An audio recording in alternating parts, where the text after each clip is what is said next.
학생 여러분 반갑습니다. 안녕. 자, 쌍지리TV와 함께하는 수능 한국지리 벼락치기 프로젝트, 오늘은 인구 파트에 대해서 정리하겠습니다.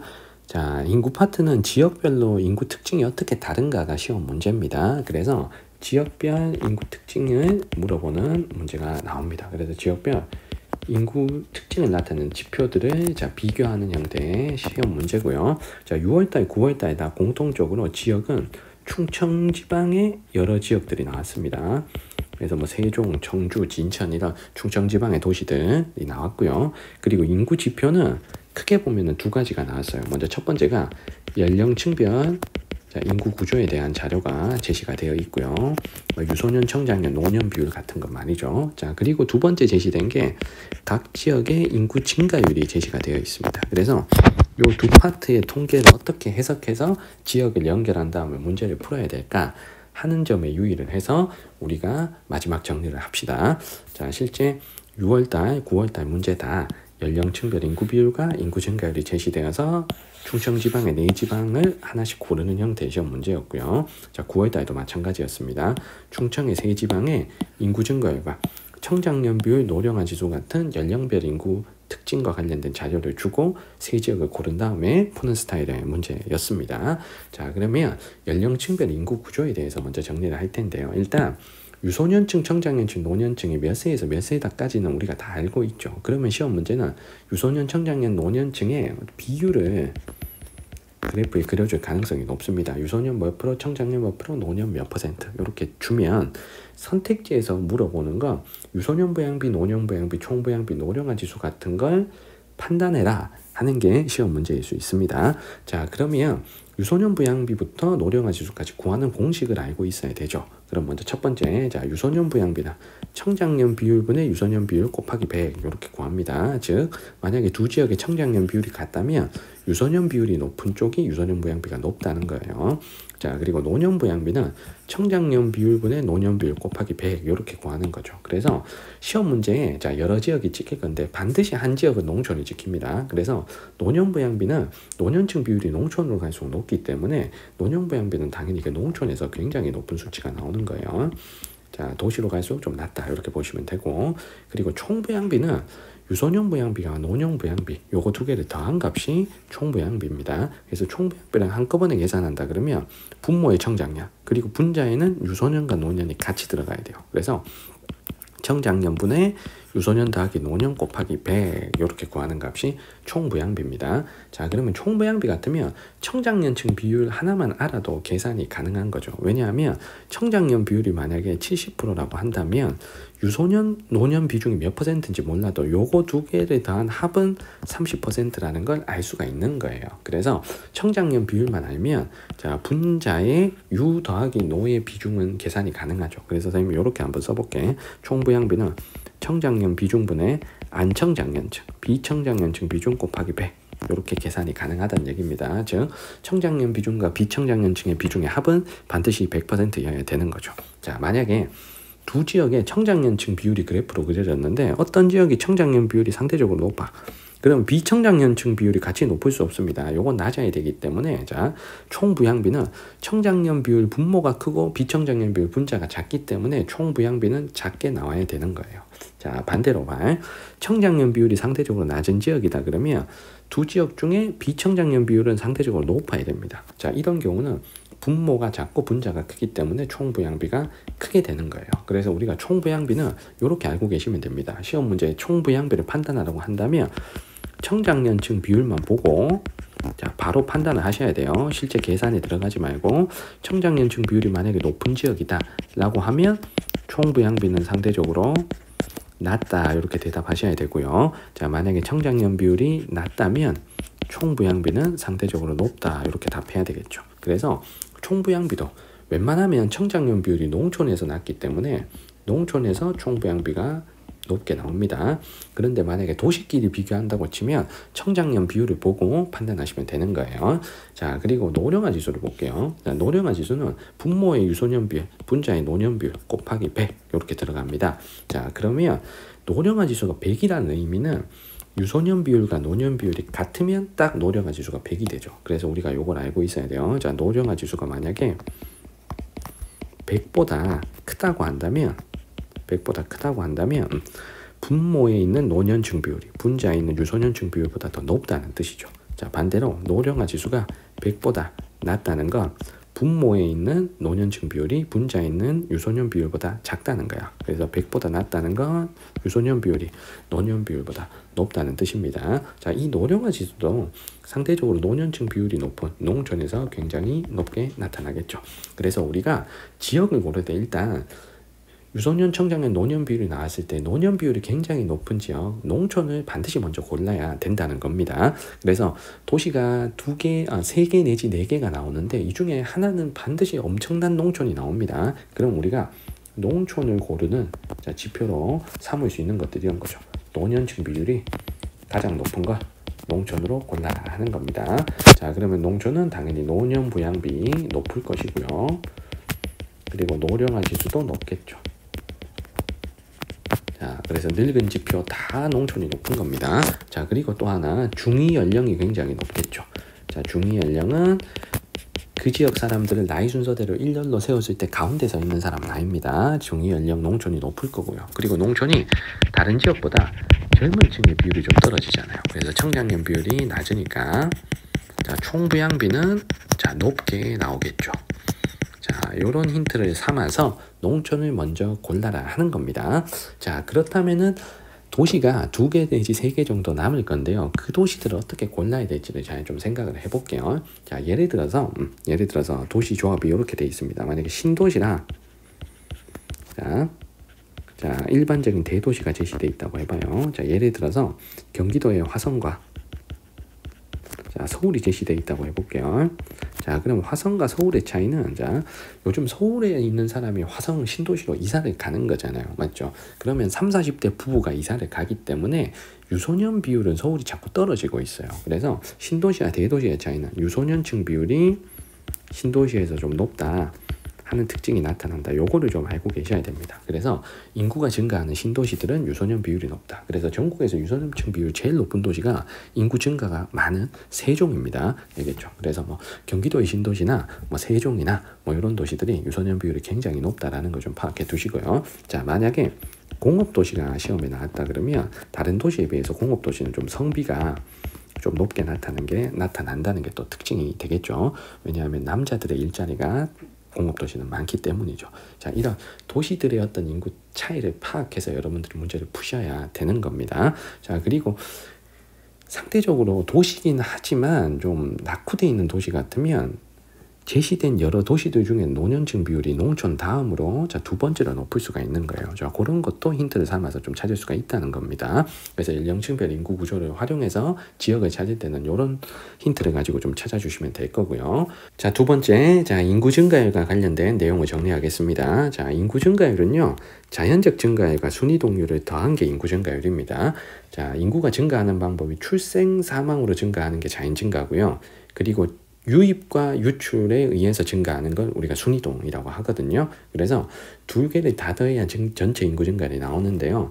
자, 우리나라에서 지역별로 자연 증가율은 그다지 차이가 많이 나지 않습니다. 거의 대부분 지역이 저출산이기 때문인 거예요. 자, 하지만 순이동률은 지역별로 차이가 많이 납니다. 그래서 전체적으로 인구가 증가하는 곳은 순이동률이 플러스인 지역이고 인구가 감소하는 지역은 순이동률이 마이너스인 지역입니다. 그래서 우리가 인구 이동 양상을 통해서 인구 증가율이 플러스인 곳과 마이너스인 곳을 확인할 수가 있다는 거예요.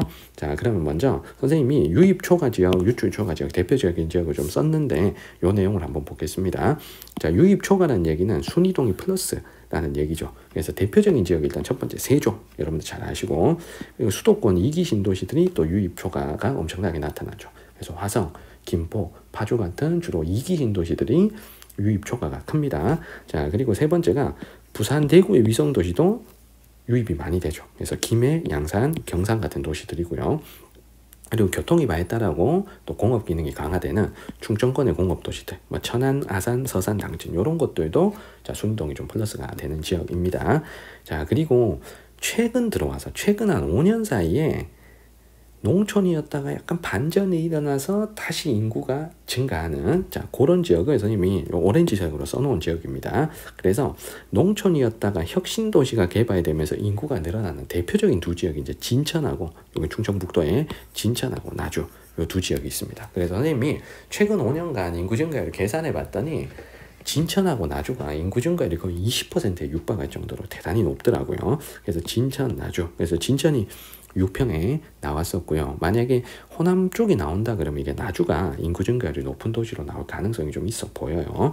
자, 그리고 도청이 최근에 이전에 오면서 인구가 증가한 또 시골이었다가 도청이 이전해서 인구가 증가한 도시들. 대표적인 데가 충남 도청이 이전한 홍성. 자, 홍성은 여기가 이제 충남 도청 이전지고요. 홍성, 예산 요 두 군데인데 인구는 홍성이 많이 증가했더라고. 자, 그래서 구평에 홍성이 제시가 된 것 같습니다. 예산 말고 홍성이.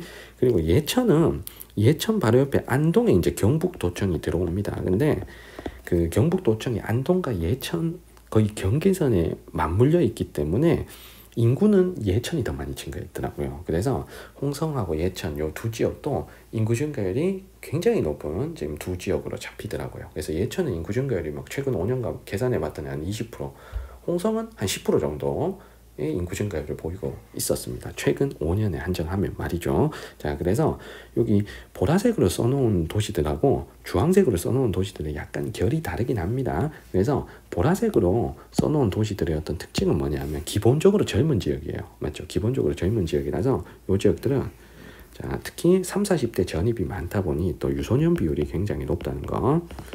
자, 이런 도시들은 유소년층 비율이 굉장히 높다는 것도 특징이고요. 자, 반면에 오렌지색으로 써놓은 데가 농촌으로 완전히 지금 낙후되고 있다가 최근에 와서 반전이 일어난 거죠. 그래서 이 지역이 인구 자체가 진짜 많은 곳은 아닙니다. 자, 그리고 농촌에서 지금 변신한 거기 때문에 상대적으로 다른 도시들에 비해서 노년층 비율이 조금 높을 수 있는 거예요. 노년층 비율이 다른 도시에 비해서는 아주 조금 더 높을 수는 있다. 물론 농촌보다 높진 않습니다. 농촌보다 높진 않아요. 자, 그리고 인구 증가율 자체가 기본적인 인구가 작았다가 올라간 거기 때문에 다른 큰 도시들에 비해서는 인구 증가율 자체가 좀 높을 수는 있는 거예요. 알겠죠? 물론 세종 같은 데를 따라잡을 수는 없겠지만 말이죠. 그래서 여기는 노년층 비율이 조금 더 높고 그리고 반전이 일어난 곳이다. 이렇게 생각을 해주셔야 돼요. 그래서 최근 한 5년간으로 범위를 좁혔을 때 인구 증가율이 굉장히 인구가 이렇게 증가하는 곳이 되겠습니다. 물론 옛날까지 비교한다면 이 지역은 인구가 쭉 감소해 왔습니다. 쭉 감소해 오다가 최근 한 5년 사이에 반전이 일어나서 인구가 다시 증가하는 곳이다. 이렇게 생각을 하셔야 돼요. 자, 그래서 유입 초과는 또 두 개로 또 나눠서 선생님이 좀 대비를 해드렸고, 그리고 유출 초과 지역은 뭐 대도시들이 일단 있죠. 그래서 서울, 부산, 대구 같은 대도시. 대전은 자, 최근 한 5년 사이에 세종으로 이사를 많이 가서 지금 인구 증가율이 지금 마이너스가 된 겁니다. 자, 그리고 순수 농촌 지역도 뭐 꾸준히 빠지고 있고, 그리고 지방의 소도시들, 뭐 탄광촌이라든가 아니면 주력 산업이 없는 전통 도시들 있죠. 이런 도시들도 인구가 지금 감소 추세입니다. 그래서 순이동률이 플러스인 곳이 인구 증가율이 높다라고 생각하시면 선생님 왼쪽에 적어놓은 순이동 플러스인 도시들 중에서 인구 증가율이 높은 도시를 좀 찾아주시면 된다는 의미입니다. 자, 그러면 실제 문제를 한번 확인을 해볼게요. 자, 6월 목표항 8번 문제입니다. 일단 충청에 나오는 네 지역이 누군지를 일단 잡아야 돼요. 자, 먼저 세종이 있고요. 자, 여기는 청주입니다. 자, 그리고 여기가 진천이죠. 자, 그리고 여기는 부여입니다. 자, 그럼 이 중에서 일단은 선생님이 농촌을 먼저 공략하라 그랬어요. 그러면 이 중에 아무것도 없는 데가 이 부여잖아요. 맞죠? 자, 부여는 그냥 유네스코 세계문화유산이 있는 역사와 전통을 자랑하는 곳이죠. 그래서 이 부여가 노년층 비율이 가장 높아야 됩니다. 그래서 노년층 비율이 가장 높은 요 날을 우리가 일단 부여로 자, 먼저 골라야 된다는 거죠. 자, 그리고 세종이 신도시이기 때문에 유소년 비율이 굉장히 높다라는 걸 했습니다. 그래서 세종은 유소년 비율이 굉장히 높아. 자, 15세 미만이 굉장히 높은 요 가를 세종으로 자, 고를 수가 있다는 거죠.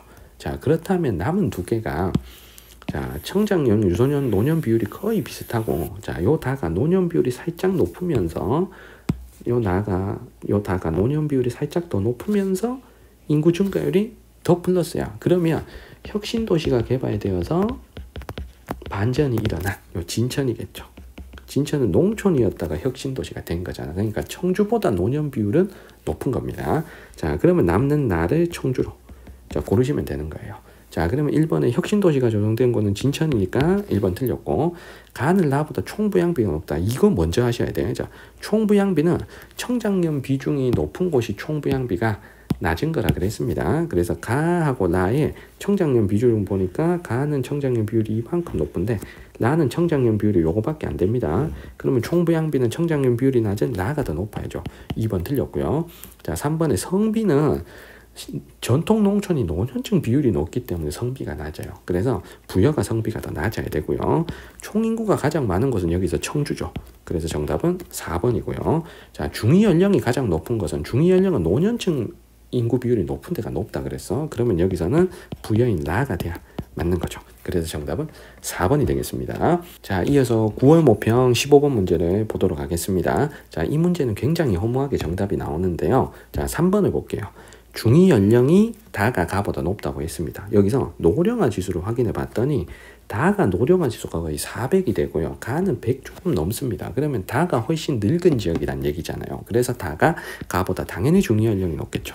정답은 바로 3번이 나옵니다. 여기서 가나다 지역을 연결하지 않더라도 너무 쉽게 허무하게 정답이 3번이 나오잖아요.